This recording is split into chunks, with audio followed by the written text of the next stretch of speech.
안녕하십니까. 2025년 4월 19일 최병무의 팩트 시작하겠습니다. 자, 어제 국민의힘 경선 후보 8명이 10분 동안 영상, 정책 이런 거를 발표를 했습니다. 8인 8색 이런 언론 보도가 많이 나오고 있는데요. 그거는 이제 각자 차별화를 통해서 이재명 후보를 꺾을 적임자가 누구냐 이런 거를 이제 어필하는 과정이라고 봐야 되겠죠. 이철우 경북지사는 이제 박정희 전 대통령 동상 앞에서 애국가를 부르는 영상으로 이제 연설을 시작해서 새로운 박정희 이런 거를 본인의 그 주요 그 선전 포인트로 활용을 했고요. 그 빨간색 니트를 입은 유정복 인천시장, 가짜에 속으면 쪽박이다 이러면서 결국 이제 이재명 후보는 가짜다, 거짓말이 많다 이런 거를 이제 공격을 하면서 꺾을 사람이 나다 이런 얘기. 홍준표 전 대구시장은 민주당이 정권을 잡으면 그 종착역은 포퓰리즘과 최빈국인 베네수엘라가 될 것이다, 이렇게 얘기하면서 이제 이재명의 포퓰리즘을 공격을 했습니다. 김문수 전 고용노동부 장관요, 거짓 없는 정직한 사람, 김문수만이 이재명의 거짓과 부패를 물리칠 수 있다 이래서 이재명과 차별화, 대장동, 백현동 등 여러 가지 그 비리 혐의로 재판을 받고 있는 그 부분과 차별화를 시도하고 있다. 김문수 그 전 장관은 이런 부분에 관해서는 어마어마한 강점을 가지고 있는 사람이죠. 양향자 전 의원, 모든 후보의 이름을 다 부른 뒤에 자기하고 시너지를 낼 수 있다 이렇게 그 주장을 했습니다. 나경원 의원은 대한민국을 살릴 수 있다고 이야기를 해야 한다, 이념은 답이다, 먹고 사는 문제다, 이렇게 얘기를 했습니다. 이걸 이제 그 결국 이념 체제의 대결이다 이런 걸 강조하고 있죠. 그 얘기는 곧 이재명 후보의 경우에는 우리와 체제가 다른 사람이다, 다른 사회를 목표로 하고 있다 이런 걸 공격하고 있는 것으로 보이고요. 안철수 의원은 낭떠러지로 추락할지 결정되는 순간이다, 이렇게. 한동훈 전 국민의힘 대표는 괴물 정권 탄생을 막기 위한 적임자가 나다 이렇게 각자 왜 세일즈 포인트라고 우리가 흔히 얘기하죠. 나는 이걸로 유권자들한테 어필하다. 지금은 이제 그 당심에 호소하는 거지만 여기서 만약에 확정이 되면 민심에 호소하는 거하고 똑같은 아마 세일즈 포인트가 될 것이다. 그런 점에서 이제 표현만 다르지만 결국 이 경선 후보들은 이재명 민주당 후보의 위험성, 그 중에서도 특히 포퓰리즘 이런 부분을 이제 집중 공격한 것으로 보입니다. 자, 그런데 과연 이재명 후보의 포퓰리즘이 지금 국민의힘 경선 후보들이 집중적으로 공격 대상으로 삼는, 그래서 이걸로 인해서 얼마나 많은 득표를 얻을 수 있을 것인가, 그거 함부로 자신할 수 없습니다. 지금 각종 여론조사를 하면요, 시도별로 이재명 후보가 강세를 보이고 있는 경기도입니다. 경기도, 왜 이재명 전 경기도지사가 그렇게 강세를 보일까요? 그게 바로 저는 포퓰리즘의 영향이라고 봅니다. 국민의힘 경기도 의원이 있는데요, 이혜원 의원이라고 있네요. 경기도의회 기획재정위원회 부위원장이라고 하는데 양평 출신입니다. 작년 11월에 이런 얘기를 했습니다. 이재명 경기도지사가 남긴 빚이 1조 5천억 원이다. 그런데 이거 지금부터 갚아야 된다. 작년에 1,457억을 갚기 시작했고, 작년에 매년 약 3,100억 원씩 2029년까지 갚아야 된다는 겁니다. 자, 이재명이 4년 동안 1조 5천억 원을 다른 기금에서 이 재해 이쪽으로 끌어다 썼기 때문에 이거를 갚는 데에, 그러니까 2022년에 그만뒀으니까 2021년에 그만뒀죠. 무려 그 임기 4년의 2배 동안 갚아야 된다는 겁니다. 그래서 작년에 1,457억 갚았다고 하고요. 그리고 올해 3,100억을 갚아야 되고 내년에 또 3,100에서 2029년까지 갚아야 된다는 거거든요. 자, 그러면 생색은 이재명 경기도지사가 다 내고 그거 갚는 거는 김동연 경기도지사 임기 내에도 다 못 갚습니다. 반밖에 못 갚습니다. 반도 못 갚는 거죠. 그러면 이런 사실을 과연 경기도민이 아느냐? 이거 갚는 게 뭐 경기도지사가 갚습니까? 결국 경기도 그 유권자들이 갚아야 되는 돈입니다. 이런 거를 그냥 일종의 먹튀죠.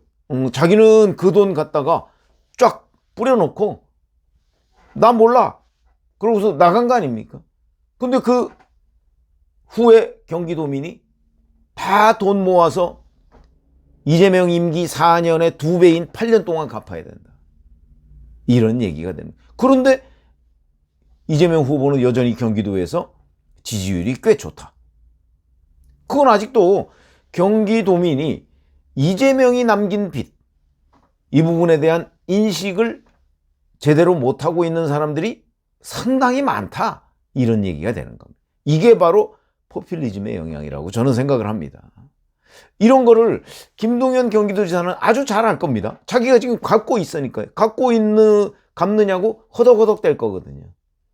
이번 민주당 토론회에서 과연 뭐 어제는 그 얘기가 안 나왔습니다만은 이재명이 남긴 빚, 이 그림자가 얼마나 크고 위험한지를 포퓰리즘의 관점에서 김동연 경기도지사가 문제를 제기해야 된다. 자기가 지금 얼마나 고생하고 있는지. 어찌 보면 이재명 후보로서는 다행스럽게도 그 민주당 소속의 경기도지사가 지금 그 경기도를 운영하고 있으니까 이 문제가 크게 불거지지 않아서 그렇죠. 만약에 국민의힘 후보가 경기도지사가 됐다면 이 문제 다 이미 공개됐을 겁니다. 그래서 경기도민이 그 실체, 이재명이 남긴 빚의 실체를 알게 됐을 텐데 지금 그거를 제대로 모르고 있는 것이 아닌가 이렇게 판단이 되고요. 이게 전 세계의 포퓰리즘의 역사 뭐 이런 것들을 쓴 책도 있습니다. 그 책들을 보면요, 참 정치에서 포퓰리즘이라는 거는 대단히 무서운 겁니다. 그 유권자들이 항상 모든 정보를 접하고 현명하게 투표 행위를 하는 게 아니기 때문에 그런 거죠. 상당수는 모든 정보를 접하는데 일단 차단이 되어 있습니다.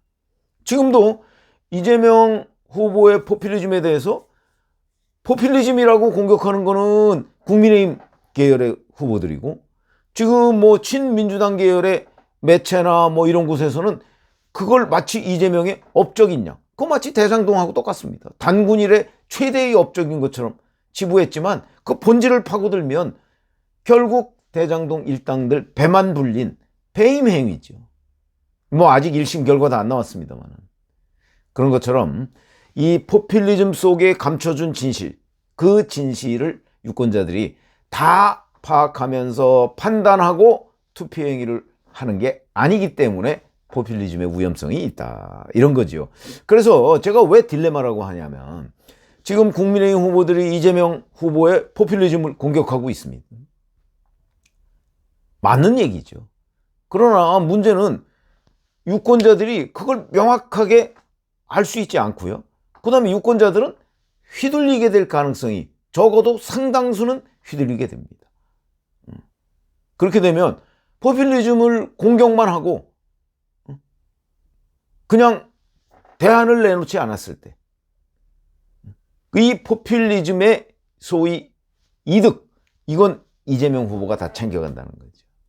어찌 보면 포퓰리즘을 독점하면서 그 이재명 후보의 인기는 더 올라갈 가능성이 높다.